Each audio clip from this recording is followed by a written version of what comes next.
traditions.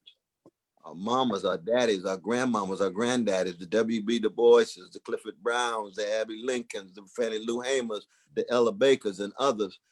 We lose the source of our strength. And see, white supremacy has always tried to get us to somehow view ourselves through it. Yes. And white supremacists want us to view ourselves through them. So every time we think, we got to react to them rather than respond based on our point of reference, our tradition. You can't be a Clifford Brown if you're just concerned about white supremacy. When he's blowing his horn, he's thinking about Clark Terry. He's thinking about Louis Armstrong. He's thinking about the greatness that comes from his tradition. And he dies at 27, and look, unbelievable legacy he leaves because of his genius tied to the best of his tradition. Yeah. And the same is true with Bob Marley, who dies in his 30s too. But look at the legacy he left. Yeah. You see what I mean? And Absolutely. so in that sense, I think anytime we talk about the Trumps and the others, we can't be so preoccupied that we don't allow us to be rooted in the best of our tradition to fortify us against his white supremacist sensibility, against his greed, against his hatred, against his contempt. Because greed and hatred and indifference toward Black folk, that ain't new for us. 400 true. years Yes. in this hemisphere, yes, that ain't new at all. absolutely. No, the question is what kind of strengths we have, what kind of determination, what kind of organization, what kind of solidarity. Now we have to be able to engage in, serious discussion with each other because we're gonna have disagreements and things. But as long as we got the right standards in place, that's the key. Yeah, yeah. That's I mean, I love how you put that in navigating through this moment is understanding that point of reference, right? Absolutely. That standard. Absolutely. I want to talk about a little bit about the death of George Floyd and so many others. It appears that America has had this awakening, this enlightening, and I guess the way to put it is America is woke now. But do you believe that a movement, this multicultural social movement for justice, is sustainable when those that have been woke, a lot of them don't understand or even know the Black experience? And can it be sustainable for people to help a people that don't know a people, number one, but also number two, I would say, who are we obligated to educate them on the Black experience, or should that be something that their outrage and their passion takes them to want to find out? No, I appreciate that question, no, brother. I mean, one is that the test of being woke is not just going to a demonstration. It's a beautiful thing to have, brothers and sisters of all colors out there. You had 4,700 demonstrations in 2,000 cities. Some cities, of course, had a number of different demonstrations over time. That's a beautiful thing. It means that when there's a public lynching, like our precious and priceless brother, George Perry Floyd Jr., that there ought to be some response. People ought to have a sensitivity. People ought to have some feeling, caring, concern about our brother who was publicly lynched like that. So I don't want to downplay the display of concern, but when you're woke and fortified, you decide to become part of organization. You decide to become part of institutions. You decide to become part of movements. And the question is how long we can sustain the Black Lives Matter movement. So it's not a flash in the pan. So it's not just a matter of going to a demonstration here or there, but it's a matter of trying to dedicate significant energy and time to it. And that's therefore untested. Now, it's very important that there have always been white brothers and sisters who have been part of the Black freedom movement. John Brown was no joke. Exactly. He and his sons, they gave their lives in that God. Now, of course, he got a whole lot of cousins who never got the memo, because so you're talking about a slice of white brothers and sisters who have been in solidarity with our movement. We always embraced them, But the vast majority of our white brothers and sisters have not joined the movement at all. Yeah. And that's true today. Yes. Just going to a demonstration don't mean you decided to join the movement. It's wonderful to go be out there, but when you get tested, that's when you know. That's when you know. Miles Horton, white brother, founded Highlander Center. Our dear sister Rosa Parks was there 3 months before she sat down on the bus in order to stand up for justice. Stokely Carmichael was there. Diane Nash was there. John Lewis was there. This was a white brother, Highlander, right there in Tennessee. His cousins were Ku Klux Klansmen who would burn it down. He built it back up again. But that's a serious white brother. Yes. I mean, his wife was a co-writer of the song "We Shall Overcome." Serious white sister. You see, so that they're always been part of the movement. It's like Eminem and hip hop. You know what I mean? Yes. I mean, Dr. Dre said, "Come on, Eminem, you look like you sounding good, man. Everybody know you ain't no Biggie, you ain't no Tupac, you definitely ain't no Rakim, and you learned something from Rhapsody and Missy. But come on in, Eminem, exactly. You're a white brother. We always been like that as a people. Our churches were like that. Come on in. White folk want to join the church, not necessarily singing on tune in the choir or on beat, but come on in. That's who we are as a people. We couldn't go to their churches. We invite them in. But it was a small number. You see, because in the end, the best of our tradition is always the love warrior tradition. Embracing folk who have the spiritual and moral courage to be in profound solidarity with struggle for justice. And so I do think that I'm not putting down the demonstrations. It's very important, but it requires much more than that, though, brother. Yes. It requires much more than that. Yeah. And if they want to learn, immerse themselves in it, come in. That's beautiful. Yeah, that's fine. Very much so. Yeah, and the onus has to be on them, right? The passion and the outrage, I think, will only last so long because seasons change. That's true. I think when you truly want to be, I would say, partners in changing the trajectory of the injustice, I think individuals will commit themselves, and you have described, examples of our white brothers and sisters that have done that. But my concern is, there's not enough. Not enough. You meet the test of integrity, sincerity, and willingness to serve. Yes. Usually not enough. Exactly. Right there. Exactly. I want to move to politics because we're going to go and then we're going to open it up for some questions. But I do have a few things that I want to address. I mean, I think everybody wants to hear you talk about the 2020 election that's coming up here Tuesday. And it seems that the country is holding a collective breath, and you speak of, and I love this, you speak of this idea of humility and tenacity in a leader. And I would like for you to kind of elaborate on what you mean by that, but also talk about, do you see that in Joe Biden? Because I know clearly it's not in Trump. So could you elaborate on those two, very important characteristics of leadership? Well, I appreciate the way you asked that question because we have to try to be honest, man, especially with people who are suffering. We have to respect people enough to tell them the truth. So you can't just go out there and be lying on folk just to try to get people to vote. Now, I think that we're living in a moment where neo-fascism is so real that we've got to get the neo-fascist gangster out of the White House. That to me is the first priority, because with fascism, it calls into question the very possibility of any democracy whatsoever.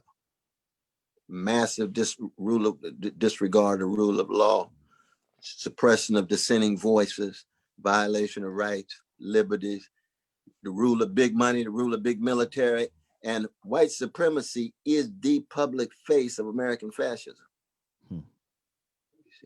So we're the first ones to get pushed, and the immigrants and so forth. But we're the first ones to get pushed because white supremacy sits at the center of the country in terms of its understanding of itself. So the worst of white supremacy is always manifest in its white. The worst of America is manifest in the worst of its white supremacist actions, and the best is the struggles against white supremacy. But here comes Biden, you see, and Biden himself, I mean, Biden is like, let me put it this way. Biden is like, you want to go to a Curtis Mayfield concert and Pat Boone shows up. Mm. Mm. So Pat Boone is going to be better than the Ku Klux Klan. Mm. He's going to be better than the neo-fascists. Mm. But don't try to convince me that Curtis is Pat Boone. Yeah. Or don't try to convince me that Kenny G is John Coltrane. See what I mean? Yes. We had to make some distinctions. So as much as I want Biden to win, I'm doing all I can to push him across the line. I'm not going to lie about him. So a lot of people think that somehow you got to cast him as if he's some grand progressive figure who can come save the country. No. Biden got problems. Biden got some serious problems, but he's so much better than the gangster. So we had to be prudential as we tell the truth about what we mean. And what do you mean by better? Well, mass incarceration, the crime bill. That's our young brothers and sisters went to jail. Mm-hmm. You see. Yeah. Iraq war. That's 500,000 people dead. Iraqi life has the same value as any other life. Mm-hmm. That's my kind of Christian sensibility. Jesus loved the little children, all the children of the world, red and yellow, black and white, they are precious in his sight. All the children precious. Iraqi children, black children, white children across the board. You see. Wall Street, unleashing Wall Street greed. That's Biden, the Glass-Steagall Act that was repealed. He led, so that you have to be able to tell that truth and say, look, given those things, he's still better than the gangster. Yes. Therefore, he's got to be pushed over the finish line. But when he gets pushed over the finish line, don't think that somehow he's going to make a priority of black people or make a priority of poor people, make a priority of working people. He's tied to Wall Street. He's tied to Pentagon militarism. That's who he is. Now, a lot of people don't want to hear that, So, oh, Brother West, we want people to be fired up and we want people to vote and realize who they voting for is some great figure. I said, no, you got the wrong person. I'm not going to lie like that. Yeah. People have to be grown up enough to say, this person is better than this person. We got to fight against fascism. I'm part of an anti-fascist coalition. And in that coalition, you got a lot of folks you disagree with. Mm-hmm. You see. And yet, the only way you can push fascism back is to vote for Biden, because as a centrist, as a moderate, as a neoliberal, he's better than the neo-fascists. Mm-hmm. That's the kind of political education. And that's the kind of truth-telling that we have to have. You see. And we don't get it enough. I mean, and that's one reason why we got so many people don't vote at all. You see, large people just don't vote. You know what? All them gangsters, ain't nobody telling me the truth. They never change. They talk one way, and as soon as they get in there, they shift. I'm not voting for anybody. Yeah. That's over 40% of our fellow citizens, and higher percentage of black people. Mm-hmm. I think that's wrong. I think they should vote, but they need to think it through so they don't have high expectations and then get completely disappointed, but make some serious analysis and recognize how we can push back fascism and push Biden in. Once Biden gets in, then we got to keep the pressure on him. I mean, that's my way of assessing. What is your read, my brother? We here to learn from you too, though, man. Well, I mean, I'm of the same mindset that you are. And I think what sticks out in my mind is this idea of if he does get in, if he mm-hmm. does respond to the needs of the black community, it would really be a first. We have not seen, we have been promised over and over again. The rhetoric is we know it. And I think, as you say, so many people have become, I would say, apathetic to voting But it would be the first. And I think people don't understand that, Doc. They don't understand that we're asking for something that has not taken place. But the question is, how do we make that a reality? Because as you said, I don't believe that Mr. Biden will come in and really respond to the needs of a Black community like we need for that to be, right? That needs to be a focus. That's what people, our problems need to be a focus, because they're not just Black problems, they're American problems, correct? Absolutely. Absolutely. And you begin with how you treat the least of these. You see, you don't measure the progress based on how you treat the Black upper middle class. You measure it in terms of how are you treating the precious brothers and sisters in the hood. Yes. Who wrestling with decrepit school system, indecent housing, not enough jobs with a living wage. Yeah. That's the measure. Because the centrists can easily say, well, we hired some Black people and we got some Black elites as part of our circle. And we say, that's fine, that's good. But that's just one small step. You see, we measure serious progress in terms of the least of these. That's the biblical criteria. And who are the least of these? Those in prison. It's the poor. It's the elderly. It's women. It's folk catching hell. You see, the folk who are already doing well, don't tell me about their new opportunities. If I'm already at Harvard, don't use me as an example of success in Black community. No, the measure is my precious brothers, Jamal and Letitia and the others catching hell. And I don't allow myself to get used as this nice little example of success so people can brag about their diversity and their inclusion. Yes. And their equity and all these little categories they use that don't really want to get at what's happening to the least of these. And see, as Christians, let alone as human beings, we can't allow ourselves to be used like that. Not at all. Yeah. That's that is profound in the sense that when will change come? What will change look like? Who will lead that change? And I think we have to look to those that are in public office, but also, we have to have some sort of self-determination somewhere in there. And you spoke about, the least among us, and how do we ourselves advocate for policies that target. I'm not talking about opportunity zones. Folks created opportunity zones, and Black folks don't have no leverage in who is designating those or who is getting money in the opportunity. Where is the wealth coming from? Where is the capital coming from? Where is the credit coming from? What voices do we have as to who gains access to the credit and the capital? You see? Yes. Absolutely. Yes. You're absolutely right. And so do you in dealing again with the election and looking for if Biden wins, what we need to do as a community. And this is I'm going to bring up President Obama because I want to understand, and I think we need to hear. You had some legitimate concerns regarding what was happening in the Black community. How do we, if you want to talk a little bit about those concerns, but how do we correct that? How do we ensure that we don't have the same concerns 4 years from now if Biden gets in?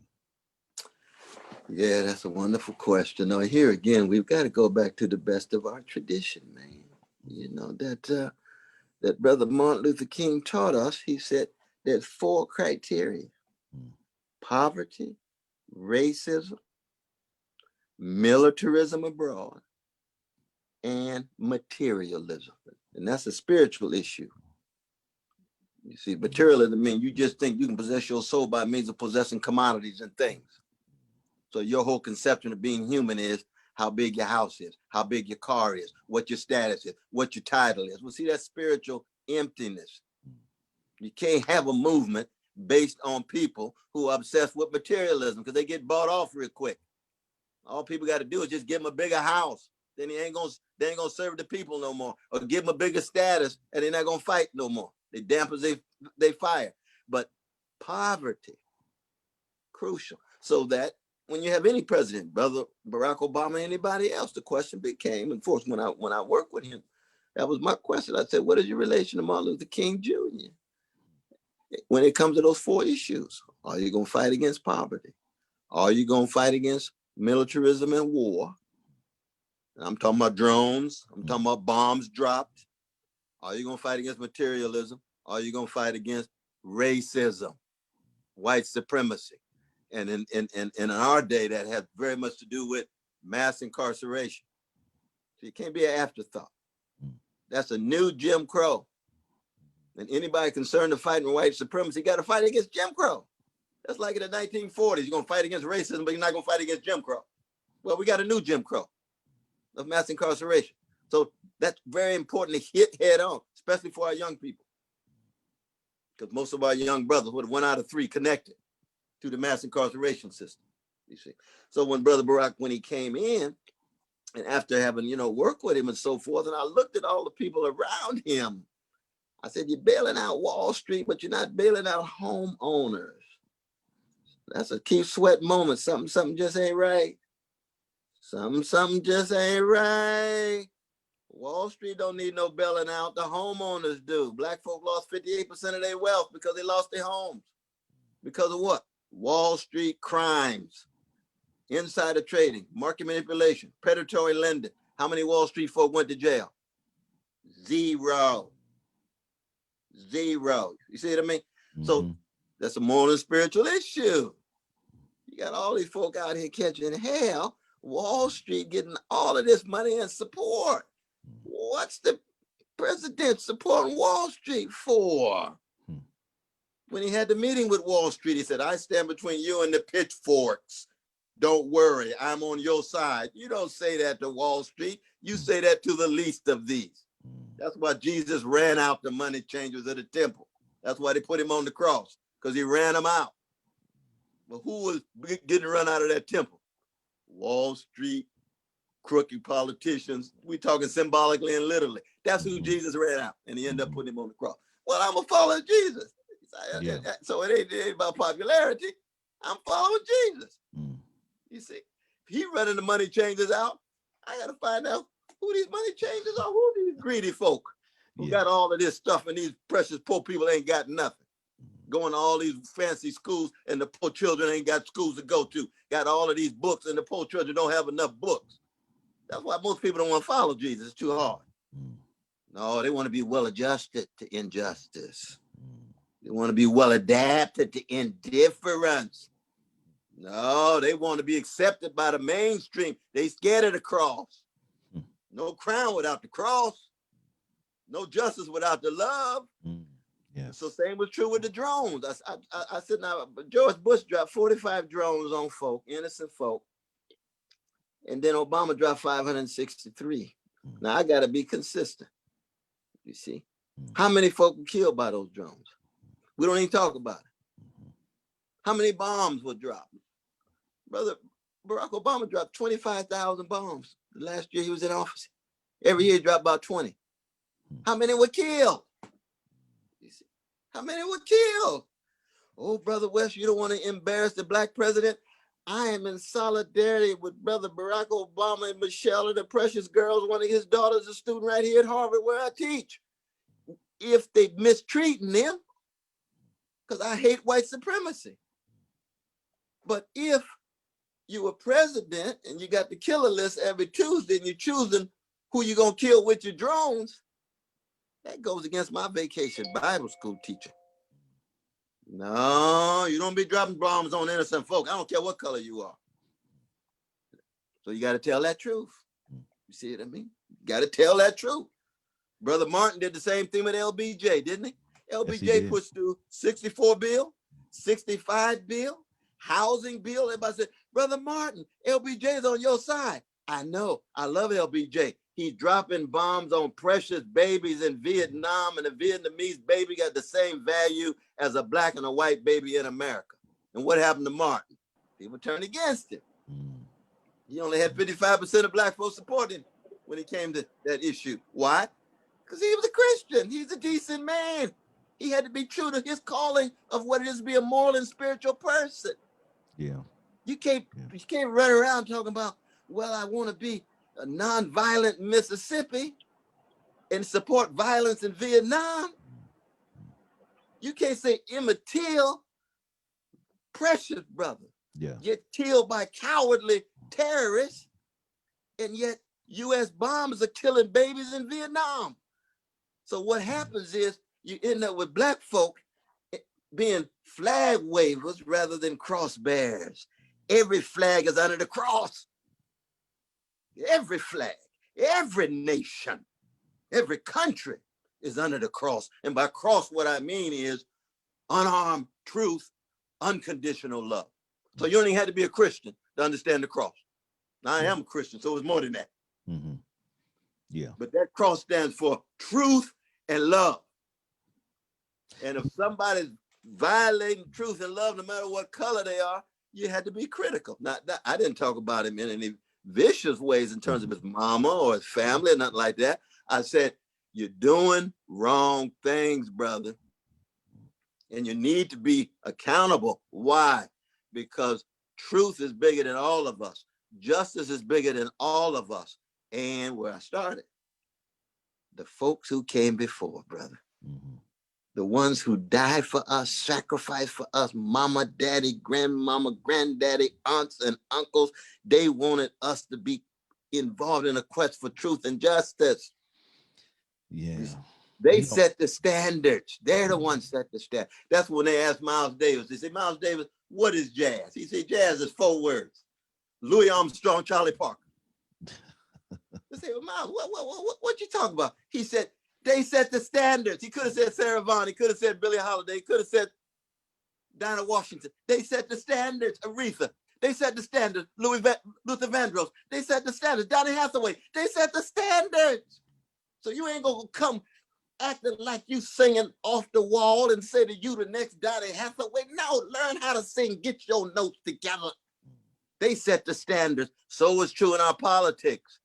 So is true in our religion. Certain folk set the high standard. Fannie Lou did, Martin Luther King did, Malcolm X did, A. Philip Randolph did, Ella Baker did. They set the standards. Toni Morrison does in literature. She set the standards. And you know, Dr. West, I'm sorry to go on and on. No. This is important. This is important. You know, this is one reason why I think your voice is so powerful when it comes to Black identity. This idea of knowing those who set the standards, being able to reach back and understand the foundation that was built, that was laid, in which we stand upon. And I just see so many of us, we can't reach back. We don't have that knowledge. And so, I thank you for reminding us and inspiring us to know those. And I would not be in where I'm in today if I did not reach back and understand whose shoulders I am standing on. Exactly. Remember Sankofa. Remember what Sankofa stands for? Sankofa says, before you even move forward, you get in contact with the best of your own tradition. So you and I grew up playing baseball. It's Willie Mays. It's not Willie Mays just he's a black man. He's the best one out there. If we punch it, it's Muhammad Ali. He's the best one out there. And we want to be the best. Yes. Kendrick Lamar. Now, you know, he's named after Eddie Kendrick. Oh, okay. No, I didn't know that. Oh, his mama named him after that genius in Birmingham, Alabama, who sang with Otis Williams and sang with all of those other Temptations. You see, Eddie Kendrick set a standard, and Kendrick's mama said, I'm going to name you after a high, high standard. There's a whole lot of black folk who just singing out of tune. She ain't named him after that. She named him after the high level of excellence in that regard. You see what I mean? Mm-hmm. And then here come Kendrick Lamar, who then keeps track of the best within his own genre. He's very obsessed with Biggie and Tupac. He's very obsessed with Rakim, the greatest ones there, the Snoops and the others. He was also influenced by DMX. DMX, you know, the complicated brother. Yes, we ain't absolutely. gonna get into that right now. Right. But he the only artist got Absolutely. five albums. All of them went platinum.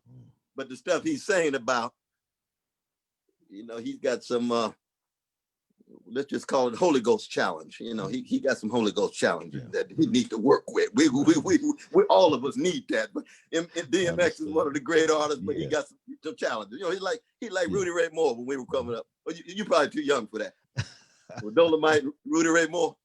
Yes, sir. You know, he talented, but he ain't no Richard Pryor. Everybody know that. Right. Everybody know that. And before we go to some questions, I just want to just have you elaborate for a moment. I mean, we're in a pandemic, you know, a world pandemic, and we know that we're losing more in our community per capita. And with the racial tension and divide in our country, no end in sight to this pandemic. I mean, where do we, November 3rd is coming up. I understand that, but where do we go from here? Yeah, brother, that's a tough one though, man. You know, we are blues people. I love when you say that. We are blues people, you see. Yeah. And the blues is a personal narrative of a catastrophe lyrically expressed. You see, strange fruit. That's Billy. That's catastrophe. That's American terrorism. That's lynching. But how does she do it? With style. She does it with determination and with her own genius to keep moving, to keep on pushing, as Curtis would put it, you see.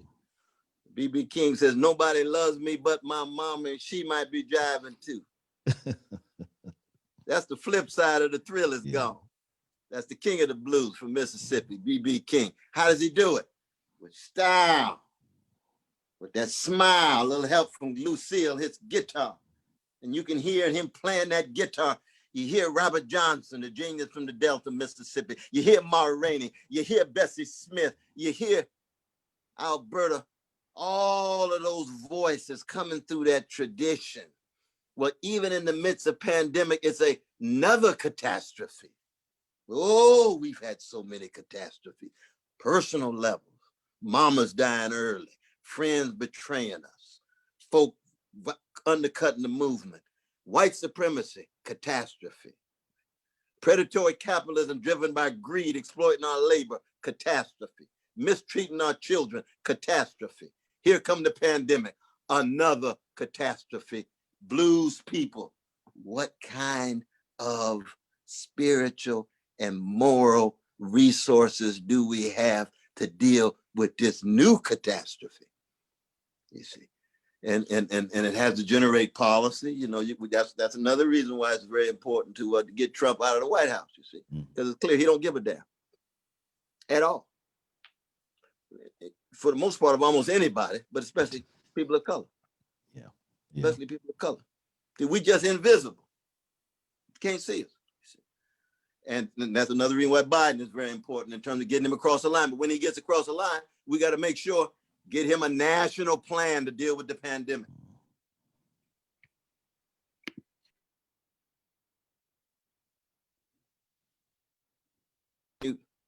Am I still on though?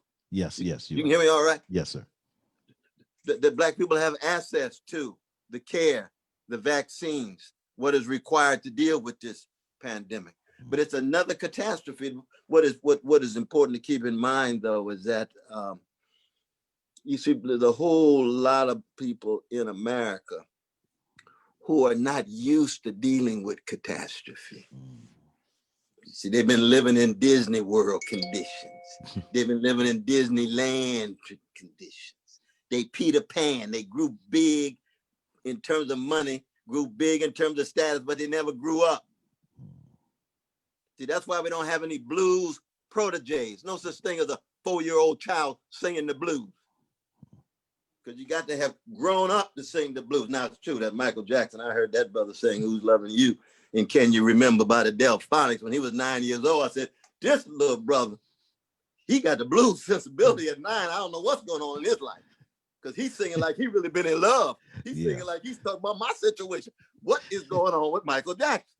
Well, you know, that happens every once in a while. But generally speaking, you can't be a blues person unless you're going through some hell and high water. You can't be a blues person unless you suffered and you're wrestling with it. That's what it is to be a blues person. Well, on the other side of town, on vanilla sides of town, the blues is alien.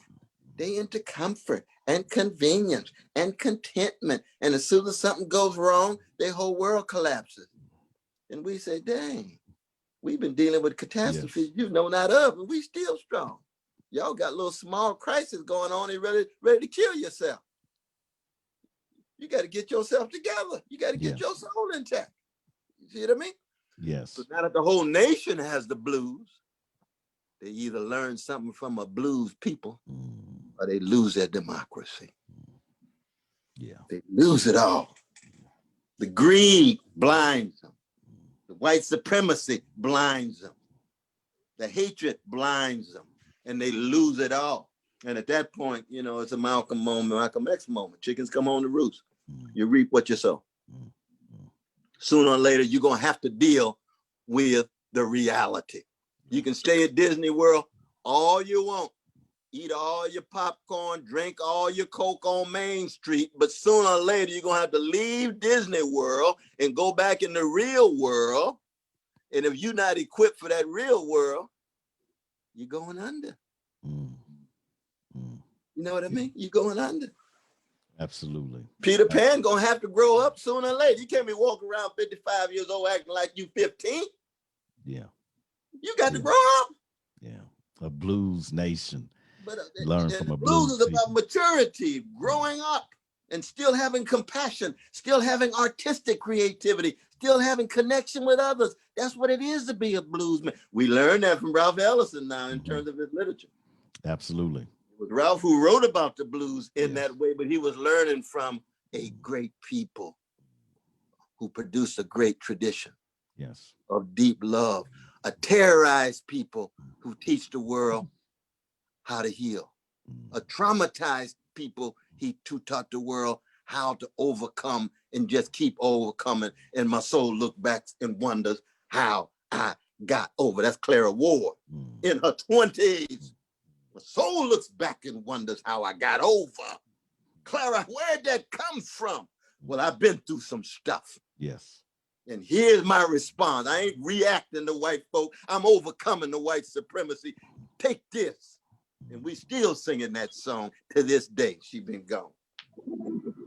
Oh, what a people. What a great people at our best now. Absolutely. We had to preserve the best now. Oh, we start losing the best. We end up just gangsters just like them. Absolutely. I want to try to get to some questions here. Oh, absolutely. And we don't worry about time now. We go by the spirit. We ain't worry about no calendar time or nothing else. Right. Absolutely. That's the truth. No, I appreciate it. I'm looking for let me see. It says, Dr. West, are you familiar with Dr. Claude Anderson's plan for Black America? If so, are you willing to work with him to present this plan moving forward as an agenda for Black America? Oh, no, I have great respect for my brother. But I think I'm open to anybody who's loving Black people. Anybody who's working to the best of their ability to get us out from under. You see what I mean? Yeah. And that can get you in trouble though, you know, because I don't have to agree with everything Brother Claude is doing. He's got a good heart and he's concerned about Black people. Ice Cube been getting in trouble lately. I love my brother Ice Cube. Ice Cube is trying to get Black folk out from under. It's just we can disagree with the timing of his plan. We can disagree with whether he should be raising it at this moment with the gangster Trump. But Ice Cube was concerned about Black brothers catching hell. I don't mind working with, but brother, I come in with my criticism.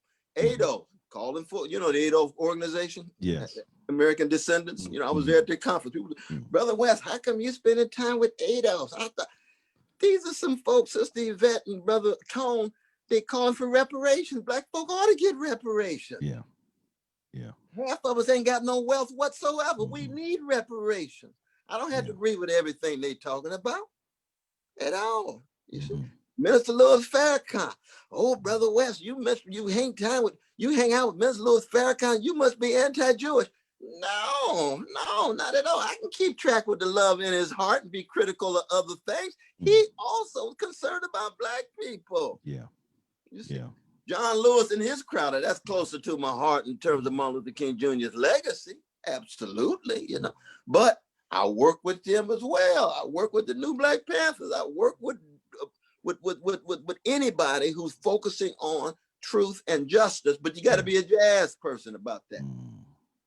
The jazz person is flexible and fluid.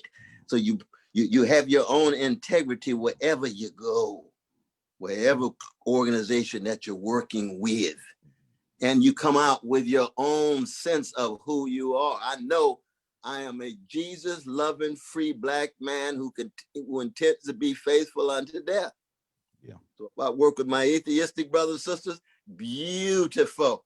They got some goodness in them. They got some courage and vision in them. But I take me and Jesus together. If I'm working with my Muslims the same way. So with Claude or anybody else, I'm very much open to it. I'm very much concerned with trying to be the force for good that I can be in my short life, given what we are up against. Yeah, very much so. I'm sorry to go on like that, but I'm using all of these different. No, I was very curious about your take on Ice Cube and Lil Wayne today. I guess they showed he took a picture with Donald Trump and endorsed him is what I saw. Lil Wayne came out endorsing Trump. Yes, he had a picture today with him. Yes. Oh, we got some confused artists and Black folk, don't we? And do you think? And I think there's some questions. I don't know how they're going to open them up with the mics, but do you think there is this vacuum that people see because of this awakening now that's Black leadership vacuum that artists and others are trying to jump in? However, they do not have that connection to the past, nor do they have that experience in this struggle for social justice. So I see that as, yes, their heart may be in the right place, but clearly they don't understand the struggle in which we have been in for generations. No, it's true. And we've had some great artists. I mean, Gil Scott-Heron, it would be nice if some presidents had brought him in or bring in some Nina Simone. You know what I mean? We've had some artists. Bring in some Curtis Mayfield. He'll tell you. He's a truth teller. Yeah. And genius beyond genius. Dropped out of school in 8th grade and 2 colleges went through him. He's right now. I'm so proud as a teenager and gypsy woman at 14. And we ain't got the winner yet. Artists can play a role, but they have to prepare themselves. They got to fortify themselves, you see. So that when I heard that Trump offered 50 Cent $500,000, then you know, they like politicians, they like any other group of folk, they can get bought off. They just get bought off. Folk been getting bought off for hundreds of years. And the entertainers can get bought off too. But 50 Cent say he didn't accept it. I want to be honest about that. But then he looked like he still came out for Trump. So I don't understand exactly what's going on.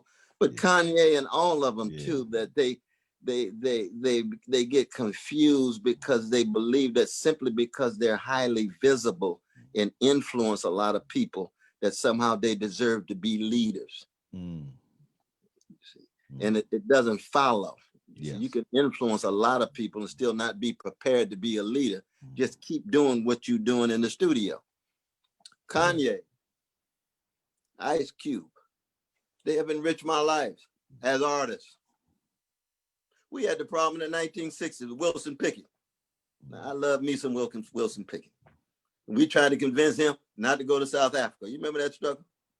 Mm. And he decided to go. I said, well, Wilson, man, you just wrong. It's two left shoes, man. But you keep singing Funky Broadway because I need that.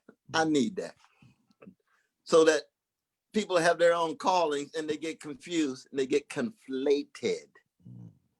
But I didn't know about Lil Wayne today. But I mean, you know, it's just a sad thing. Yeah. It's interesting that you don't have the sisters getting bought off like that. That is true. You know what I mean? That is true. And that's Lil Wayne should have called Cardi B. Give Cardi B a call. She was with Bernie. Yeah. Sit down and talk to Cardi B, Lil Wayne, learn something. Because Lil Wayne is a genius now. That little brother coming out of New Orleans is a genius. Yeah. But he's confused politically. Oh, that's all right. Yeah, that's all right. So let me see here. I don't know how we're going to, because I don't have Michael. Yes. There's quite a bit of echo. So if someone has a question, they can actually go ahead. Dr. West is listening. Oh, that's wonderful.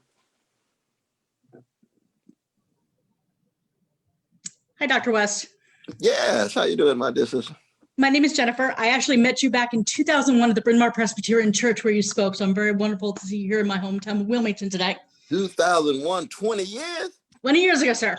Oh, Lord, my soul looks back and wonders how I got over 20 years. Good God Almighty. Go right ahead.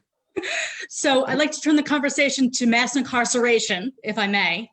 You spoke on, can you speak on what policies do you think we should be working toward to disrupt the school to prison pipeline specifically, since that is, you know, among the many problems that contribute to it? Well, I mentioned before, my dear sister, we've got to abolish poverty. That's the ideal. We've got to have quality schools so that our families and communities can once again become strong. Because the way in which you stop folk from going directly from kindergarten, first grade, second grade, on the way to juvenile delinquency, on the way to jails, is you got to have love that intervenes. You got to have resources that intervene. You got to have young folk who learn how to go another way. See, when I was growing up, I grew up in the ghetto, but it wasn't a hood. Donny Hathaway and Leroy Hudson sang about the ghetto. They wasn't singing about a hood. They were singing about love in that ghetto that had cultural and spiritual richness. We were just broke as the 10 Commandments financially, but we were not broke spiritually in the way in which so many young folk are broke today because they haven't been loved deep enough. They haven't been cared for deep enough. We had deep love. And I won't even get into my West family, Shiloh Baptist Church, and all the black brothers who set up Little League and so forth and so on. I was still a gangster, even given all of that. If Jesus hadn't kicked in, but that's a whole nother issue too. So that, how do we get our young people to stay on the right track in terms of integrity, honesty, decency?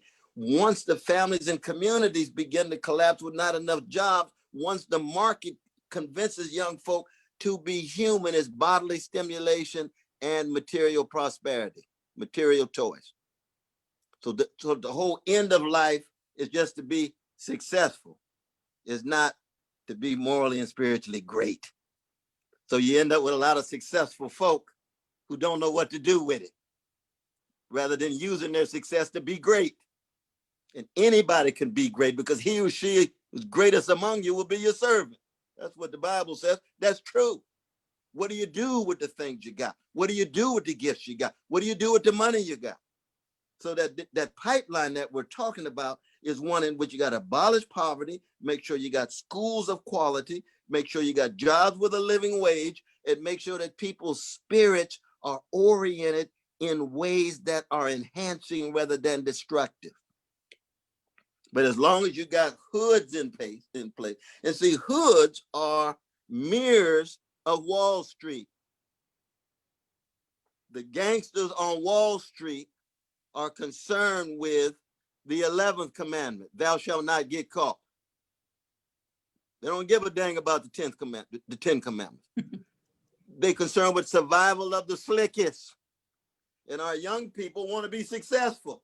Wall Street's a model of success. So they engage in doing anything they can in order to gain money, doing anything they can in order to gain status. And when they get successful, They got to have all of this paraphernalia of suffering with this golden teeth and all of this accoutrements of success. You say, hey, what makes you think that with all of that costume of success that you greater than your grandmama who loved you? You wouldn't even be there if it wasn't for her. Well, you got a point, Brother West. You ain't lying. You ain't lying. I've taught in prison for 37 years. The first question I ask the brothers when I get in there, how many of y'all take a bullet for your mama? And they all raise their hand. I said, I'm in the right place. Because you get something bigger than your ego. And it ain't going to be just about the various manifestations of success in all the superficial ways, because you know what love is. You know that you tied to something bigger than you. And once you get young folk that's tied to a love and a justice, it ain't going to be no pipelines. It's going to be fundamental change in the country. Because I can tell you one thing, we got some of the most creative, courageous young folk in the history of the country, but they can't channel it in the right way. They channel it in the games. They channel it in attacking each other. They channel it in the wrong way because they haven't had enough love. But they got the energy, they got the courage, but they don't have the vision. They don't have the vision. And I give you a good example of this in terms of our young folk, because many of the older folk remember, see, when we were coming up, see, we had groups like the Emotions. Sister Pam just died. Wanda and Sheila still. You all remember the Emotions, Delphonics, Dramatics, the Temptations, the Miracles, Enchantment, Main Ingredient, the Whispers, Lakeside, James Brown's band, all of that. They were all taught to lift their voices by listening to other voices in order to generate collective expression. These days, you don't have groups to sing together. It's all individualistic, with one person with a microphone. You see? So you miss out on a soulfulness. Part of the greatness of Black people is that we're a soulful people. And soul is the sharing of a soothing sweetness of a people wrestling with catastrophe. So when you hear Luther Vandross with his background, never sang alone, when you heard David Ruffin's voice, when you heard Marvin Jr. of the Mighty Dales of Chicago, or Eugene Record of the Shy-Lights, all singing together sweetly, tenderly, soulfully, they were touching our souls. They weren't just titillating our bodies. What we've seen in the recording industry is a dumbing down of our music. So they don't want the soulfulness and the sweetness and the gentleness. They want the titillation, stimulation, conquest, domination. That's what you hear in the dominant forms of our young people's music. So it's a form of spiritual warfare against our young people, because they know we are soulful people. They know we have been so tender. That's what James Baldwin said about Malcolm X. He's the most gentle person I ever met. You see, that's why a genius from Macon, Georgia, named Otis Redding could sing a song called Try a Little Tenderness. And Babyface would say, not Roni, but tender Roni. There's a tenderness. That is the private expression of love, the way justice is the public expression of love. And when you have justice tied to tenderness, you got a possibility of changing the whole society. Now, everybody knew Richard Pryor had a tenderness to him. That brother was like an orange without a peel. He was so sensitive all the time. He loved Mule Bone when he did Mule Bone. He wasn't laughing at Black people. He was laughing with Black people. He was empowering Black people. That's our high standards. Mom's Mabley the same. We can go on and on. I can go on and on about this, but kindness, tenderness, sweetness is part of being soulful. So a wounded people can be healed in order to be empowered to straighten our backs up. And you remember Sly Stone wrote a song called Stand, didn't he? Stand, you've been sitting much too long. There's a permanent crease in your right and wrong. Stand. The cross for you to bear. Things to go through if you going anywhere. That's the genius from Vallejo. That's Sly Stone. Once you have that love and know how to be tender and straighten your back up and don't have to worry about being spineless, the powers that be, they're either going to kill you, which they've all historically done to our leaders. The ones who were really love warriors end up getting killed oftentimes because they know it's a threat. And if they start spreading that kind of love and justice and tenderness to Black folk to believe in ourselves, respect ourselves, determine ourselves, defend ourselves, shoot, you ain't gonna have no Trump running around here running his mouth as if he has no accountability at all. Not at all. No way. No, we be fortified. So it's spiritual as well as moral and political. But our music has been at the center of all three. All three. And that's why we had to defend the greatness of our music, past and present. And it's not dead. I mean, we still got the Rhapsody and a whole host of folk, Kendrick and the other, J. Cole. We've got some wonderful musicians and artists who are trying to hold it down. But it's hard to do that in the culture in which we find ourselves, definitely. Well, there's a question. Thank you, Dr. West, from Oklahoma City, from Lisa Foster. The question is, Oklahoma City, without Malcolm or Martin, how do we lead and organize young people in this movement? Well, one is that every generation got some Malcolms and Martins and Ella Bakers and Fannie Lou Hamers. Every generation, going all the way back, hundreds of years, you see. You just got to be able to connect with them. You got to be able to highlight them. And usually when the powers that be know that they're there, they keep close track of them. First they want to do is buy them off. But they sell their souls for a mess of pottage. You see. But see, Brother Martin used to say what? He said, I'd rather be dead than afraid.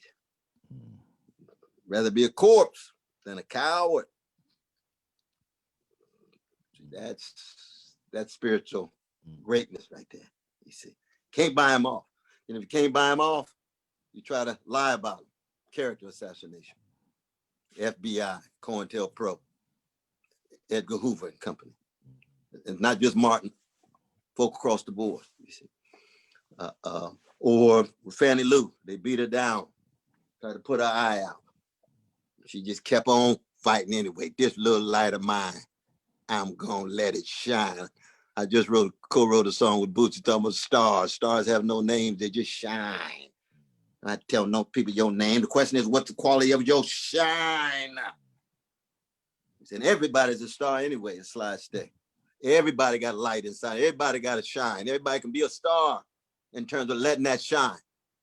When I was in Shiloh Baptist Church when I was a little boy, they used to tell me, little Cornel, if the kingdom of God is within you, then everywhere you go, you ought to leave a little heaven behind. That's wisdom. What kind of shine you gonna live? What kind of heaven are you leaving behind? You can't be a coward, leave heaven behind. You have to be courageous. You got to lift your voice. You see? And so we have that younger generation. And let's keep in mind, the Black Lives Matter movement. Oh, we've got some young folk on the move. Largest protest demonstration in the history of the country. Sisters, some of them lesbian, queer. Oh, that's another challenge. Old folk, I've been straight all my life. I can't deal with none of these lesbians. Well, who you think James Baldwin was? Oh, he's my hero, but I don't like to come to terms with his gayness. Who you think Audre Lorde was? Well, she mean the world to me, but I can't come to terms with her lesbian. Who you think Billie Holiday was? You think she just like men? Whoa, Billie, I can't live without Billie. Strange fruit to change my life. Yeah. Who you think Ma Rainey was? Who you think Bessie Smith was? They live. You got to come to who you think that brother is playing on the organ sometime in your church. Who moves you at the deepest level. You know he's gay as he can be. Or what we used to say in the old folk. Well, he's that way. He's that way, but he just means the world to me. Our church can't function without him. He hits that piano and that organ so beautiful, but he's that way. Well, the question is, how deep is your love? Because the young folk, you see, they can't stand the churches that don't want to hit patriarchy, homophobia, and transphobia. Jesus said, love your neighbor. He didn't say, love your neighbor, but the gay folk. Love your neighbor, but the lesbian. Love your neighbor, but the trans. Love your neighbor, but this color. Love your neighbor, but that color. No, love your neighbor, period. Well, that's a little bit hard. The Paul got some other things going on. Paul was talking about slaves be obedient to your master. Well, we got around that one, didn't we? Oh, Paul said women ought not make a noise in church. I'm Baptist. We got around that one quick. Yeah. We ain't got to the Pentecostals yet. You see? Absolutely. But it's the love at the center. And if you're Christian and you got Jesus, if you're not Christian, you still got access to human love and justice that embraces people all across different lines, you see. Absolutely. I think we have, is there any more questions? Someone is going to come to the mic. Is that correct? Yes, I think we have somebody there. Oh, there's a dear sister right there.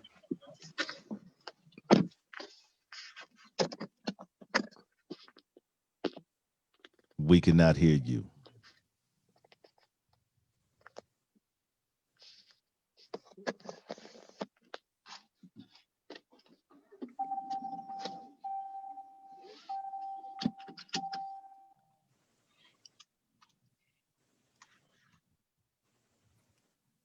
Dr. West is listening.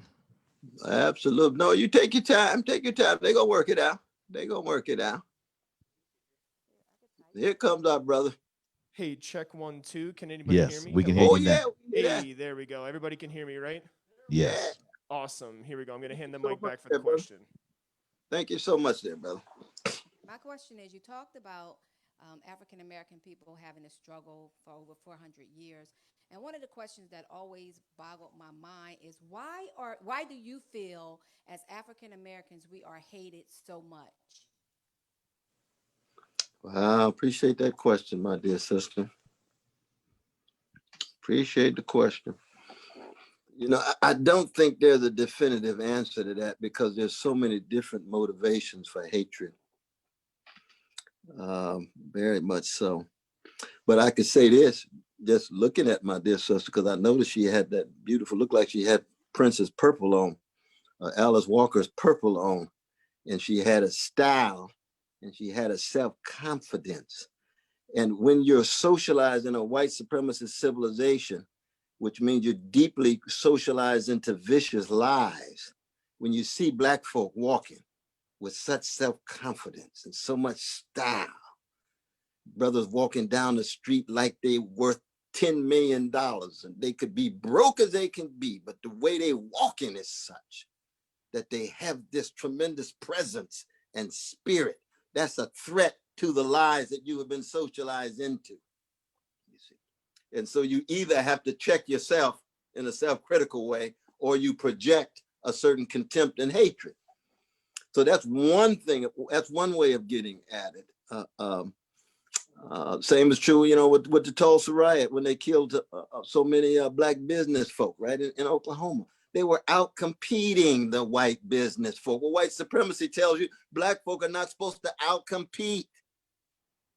That's why when Jack Johnson knocked out a white brother in 1909, they had race riots all across the nation because they finally had a space of fairness, which was the boxing ring with the referee, and you're knocking white cats out. And they thinking, oh my God, this is a shattering of white supremacy. Black folk aren't supposed to outcompete white people.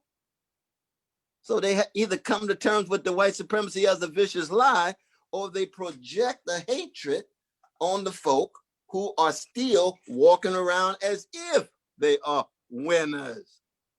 Like Curtis Mayfield said, we're winner.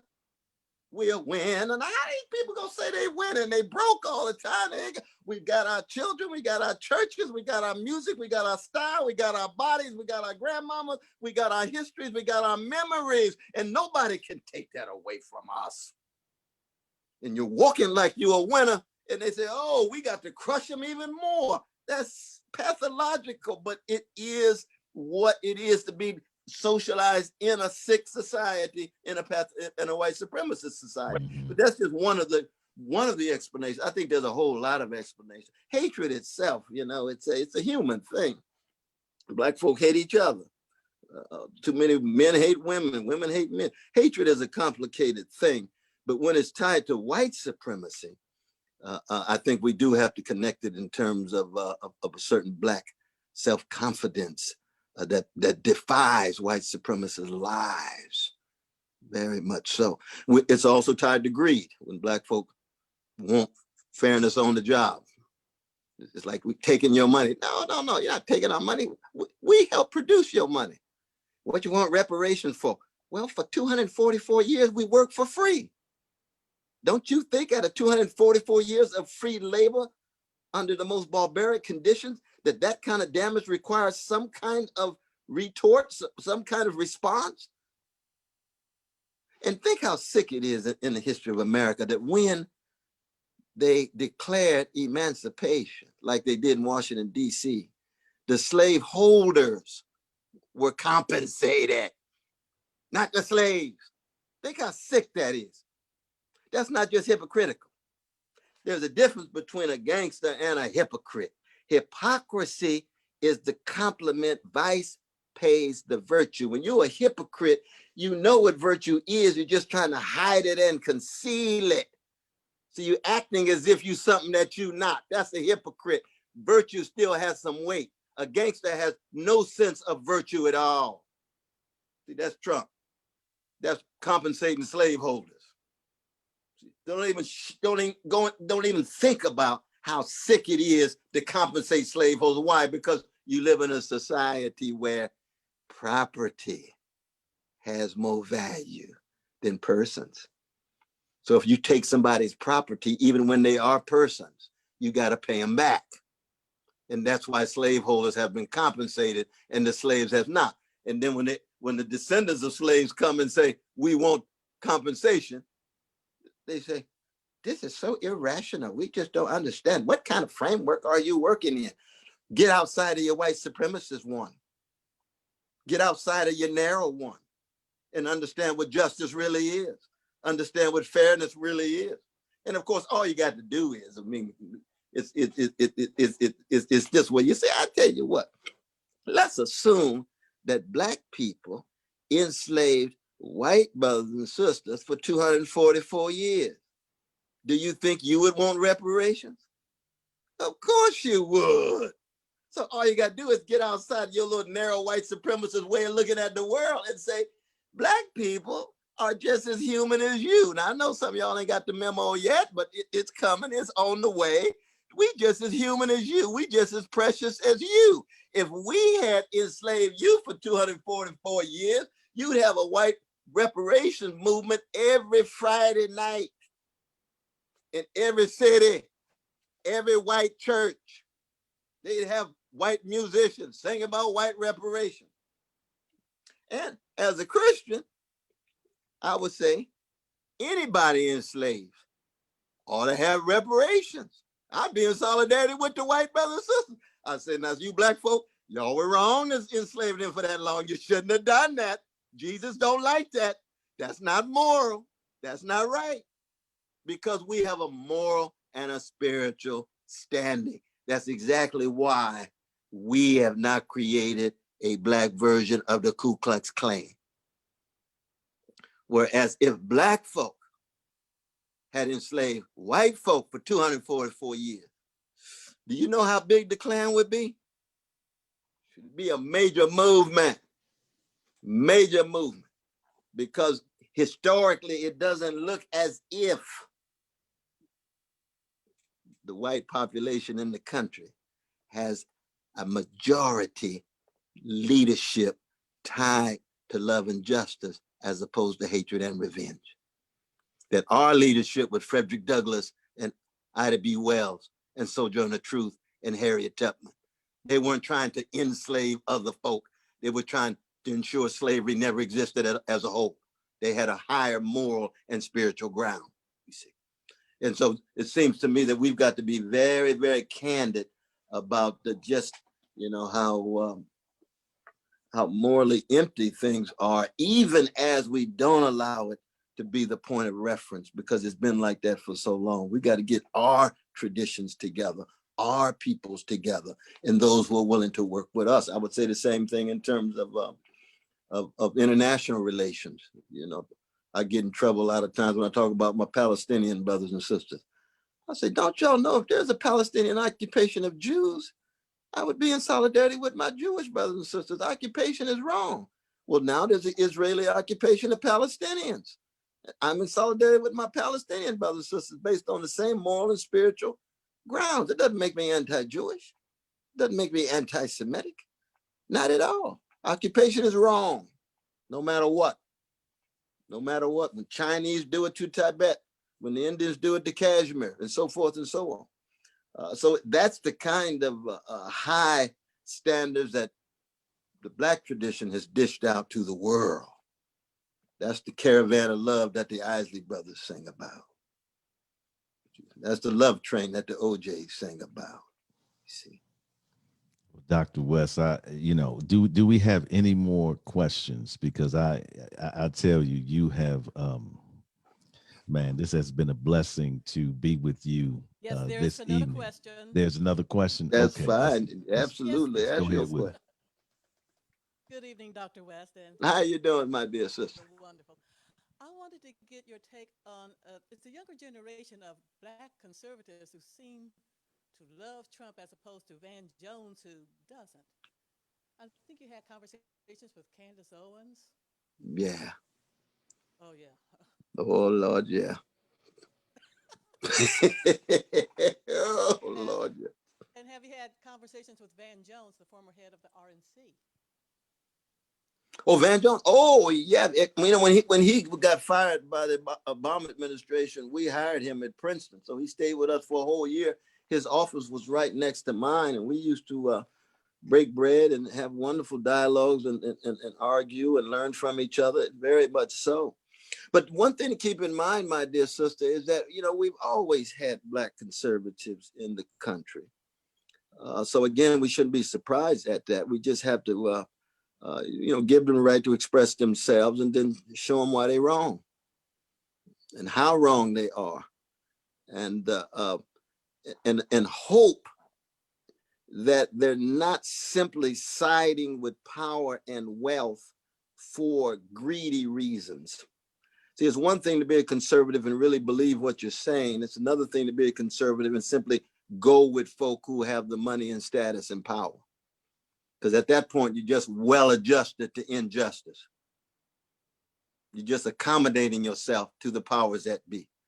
Whereas we've got some Black conservatives who really, believe in free markets and don't want Wall Street to be regulated, that don't believe in redistribution of wealth downward, that believe somehow that that liberty can easily become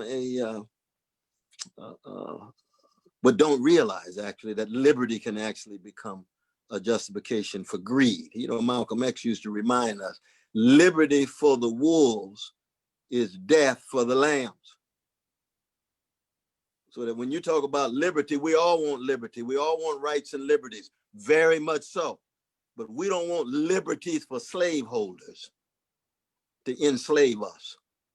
We don't want liberty for wife beaters to think that they can violate the humanity of women without any accountability. No, it's wrong. So don't use liberty loosely like that. Don't allow liberty to slide into licentiousness and greed. Liberty's got to be tied to a freedom. And that freedom means freedom for others as well as yourself.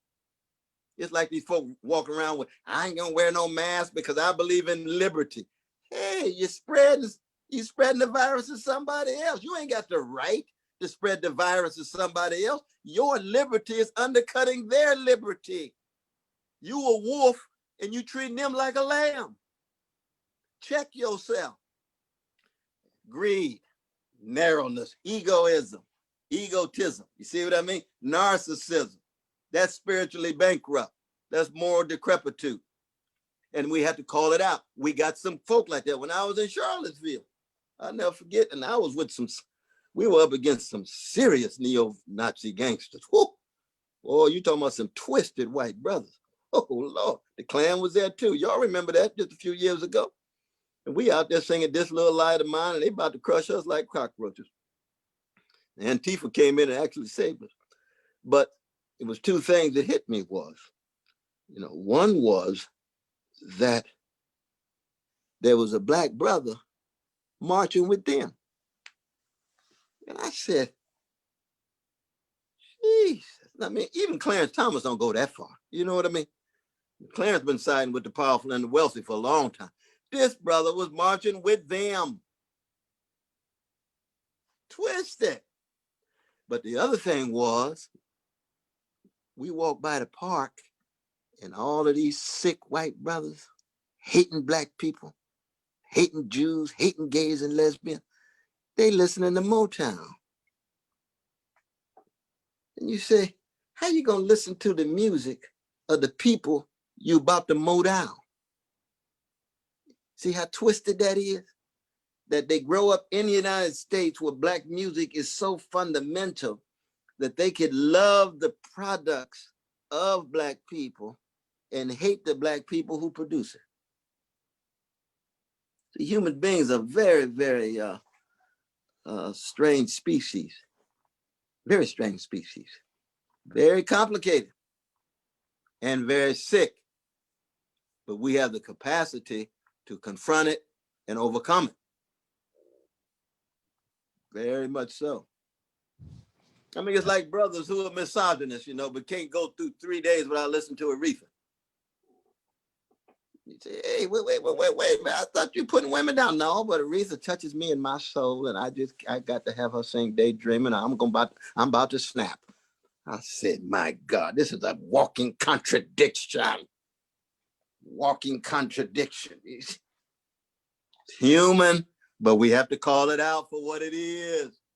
We got to call it out for what it is. I think we have one more question. And that's fine though. Yeah, there we go. Hello. Oh, my dear sister, how you doing there? Oh, alhamdulillah. This is so wonderful. Thank you so much. Thank you, Wilmington Public Library. I love y'all.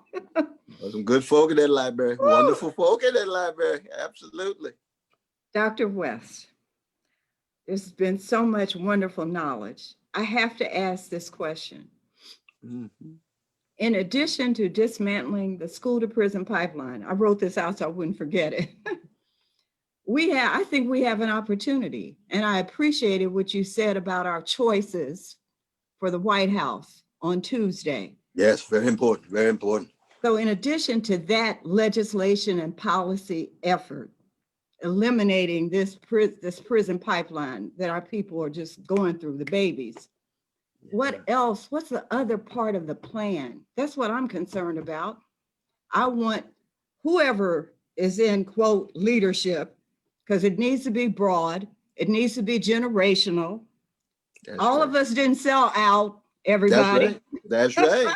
That's exactly right. What else needs to be in the plan to push the former vice president to do what's needed to bring about equity and not have any of my babies 20 years from now saying, wait a minute, we got the same problems. That's happened to me, and I know it's happened to you. Oh, brother. yes, you're right, my dear sister. What other piece of the plan would you recommend? I appreciate I know that it's question. a lot. No, I love the question and the spirit behind the question. And just looking at you, I just see such grace and dignity and unbelievable determination. And you're still on fire. That's a beautiful thing. That's a beautiful thing. Can you all hear me all right? Am I all right? Yes, we can hear you. Absolutely. No, but I think that we need to put pressure on Brother Biden after he wins. I hope it does. That there's got to be massive investment in poor and working class communities, especially poor and working class Black communities. And by investment, what do I mean? I mean, when I talked about jobs with a living wage, when I talked about investment in housing made available to people, there's got to be healthcare made available to people, and quality education made available to people. And that means there's a major redistribution of wealth from the well-to-do to poor and working people. In the last 40 years, we have experienced a redistribution of wealth from poor and working people to the well-to-do. It's upward redistribution. Right. We need downward, and we have to have that massive investment. We need our businesses so that we have communities and neighborhoods that can function with goods and services available, with grocery stores and other kinds of foods that are fresh and nutritious and so forth. And all we need is just a massive, it's a kind of renaissance, really. That's really what we're talking about. By renaissance, people usually mean artistic and literary, but we're talking about political, a democratic renaissance. A democratic renaissance is a rebirth that affirms the capacity and potentiality of everyday people, of ordinary people. And that requires a movement. That's why we had to put pressure on Biden. If we had all the folk in the streets, which was so beautiful with Floyd and Breonna and all the precious ones who've been shot down by these cowardly police, that if we had folks on the streets calling for that kind of investment in poor communities and working class communities, and especially Black communities, it'd be a different kind of pressure. That's right. Oh, it'd be a different kind of pressure, you see, I'm telling you. And if, for example, we had all these corporations who were, instead of just talking about diversity, equity, inclusion, just to make their hierarchy more colorful, use some of their capital to invest in the communities of ordinary people. So they can bring in the Black professionals, fine, beautiful. Don't stop there. Don't stop there. Because, you know, we've got a problem with our Black middle class. We've got some heroic members of the Black middle class, but we've got some cowardly ones too, who themselves get caught into narrow careerism and opportunism and don't lift as they climb. They get up there and don't want to bring more folk in, or they don't want the investments to go into the larger community. They want the focus to be on them. And that's a problem. You know, we end up producing a whole generation of middle class folk who just walk around like they peacocks. Look at me, I'm so rich, I'm so smart, I'm so sophisticated, I'm so refined, you can live through me. And I can hear folks saying peacock strut because they can't fly. We have been a people of eagles, fly high, keep track of folk on the ground catching hell, you see. All of our great figures in the Black tradition have never been peacocks, never. Not at all. Even when Prince put on his purple, everybody knew that that was subordinate to the music that he was producing. And when he got on that stage, he could have been wearing a jock strap. He was gonna move, he was gonna play, and they were gonna touch your soul in such a way that after 2.5 hours, you don't care what he's wearing, he's moving you. His music has touched you at the deepest level. James Brown was the same way. They came to serve, they came to give. It wasn't just the costume, because they were cool, they were sharp, but after a while, the costume didn't mean nothing. It was the music. It was a performance of touching us. Rescue me if I'm wrong, as my dear brother Maulana Karenga used to say. I'm not lying. James Brown would go 3.5 hours non-stop with Bobby Bird. And at the end of every concert, what would he say? I'm an extension of you. You're an extension of me. I don't exist without you. I'm part of the community. Did anybody come here to play a song that we didn't play. You didn't play Soul Power, James. He said, hit it, Bootsy. He played a song right there on the spot after 3.5 hours. He came to serve. That's not peacocking. No. We come from a people that says, by your fruit you shall know them, not by your foliage. And foliage is all the flowers and the greenery and the projection of the spectacle. No, that's not how you measure folk. It's by the fruit. When James Brown got off that stage and he could hardly walk because he gave everything, he emptied himself. That was the fruit that everybody knew. James gave everything. He did that last night too. He gonna do that tomorrow night too. He gave everything. You know that wonderful line that Curtis Mayfield wrote for Gene Chandler in the song, Just Be True, Just Be True. He said, I've given you all of me and plan to give even more, baby. Now, how in the world you going to give everything you got and plan to give more? That's Curtis. That's Gene Chandler. That's emptying everything inside of you. You give it all, like Muhammad Ali and Joe Frazier. They give it all. And brother Owen knows about Prince. Prince would give it all. He couldn't walk after the concert. Yes, Al sir. Green would sing with one of his arms broken. He could hardly even move after the concert. He gave it all. Mahalia Jackson giving it all. Billy give it all. John Coltrane would play his horn so intensely that sometimes he dropped the horn and beat on his chest. And Rashid Ali said, Train, what you doing, man? What you doing? He said, I'm giving my everything I got. And sometimes my horn gets in the way. Hey, that's love supreme right there. That's love supreme right there. That's where we come from. That's our tradition at its best. Absolutely. Absolutely. I am informed that we have one more question, and this will be the final question, but we appreciate it, and Dr. West is listening. Good evening.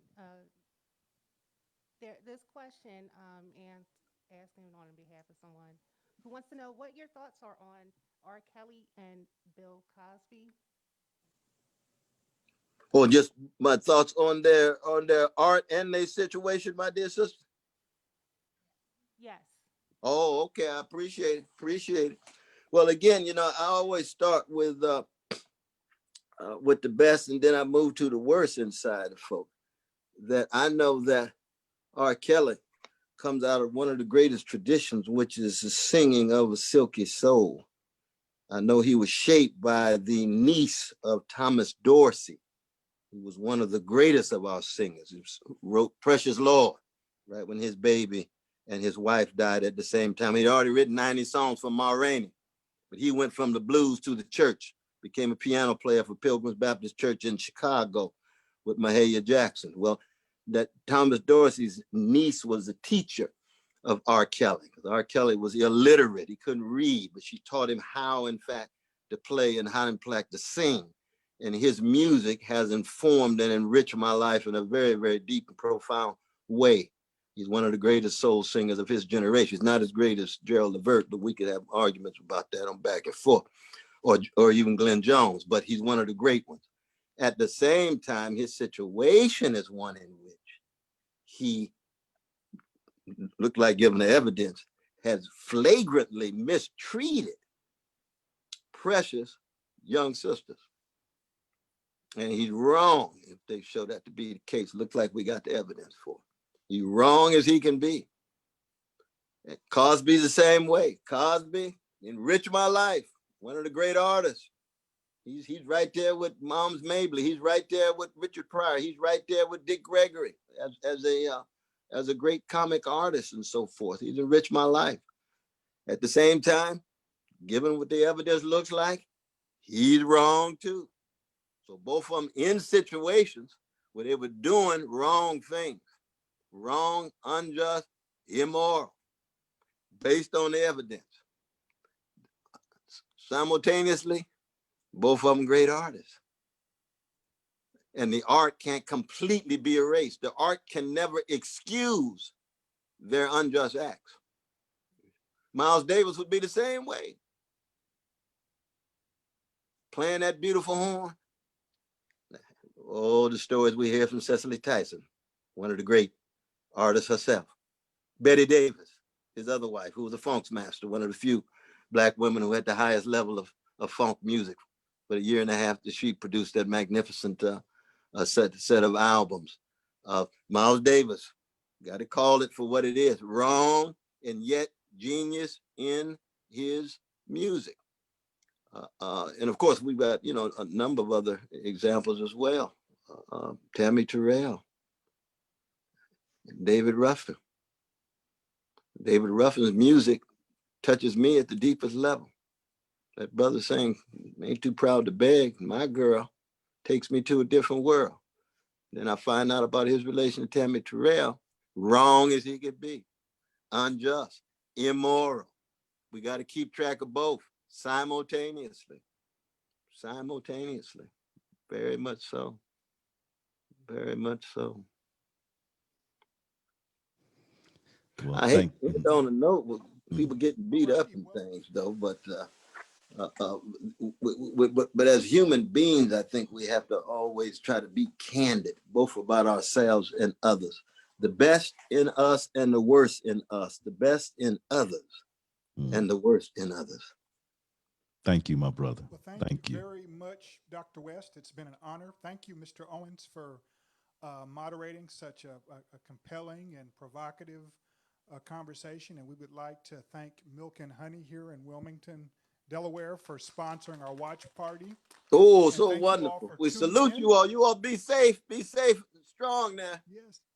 All righty. Take care, everybody. Thank you very much. But thank you, my brother. Thank you so very much, though, man. And Thank brother you. Owens, you are wonderful, man. Man, We're gonna connect with this Oklahoma. absolutely. I'm gonna text you here in a minute so you have my contact. You might know Brother Joseph, man. Brother Joseph Smith is now out in Oklahoma. He and I have done a number of things together. Okay. But he's a professor. He's trained at Columbia. Okay. But he lives in Oklahoma City, Brother Joseph. Joseph. Okay. Joseph Smith. Very Good brother. But you all stay strong. Yes, you too. Thank you, brother. Definitely. All right. God bless you. God bless you.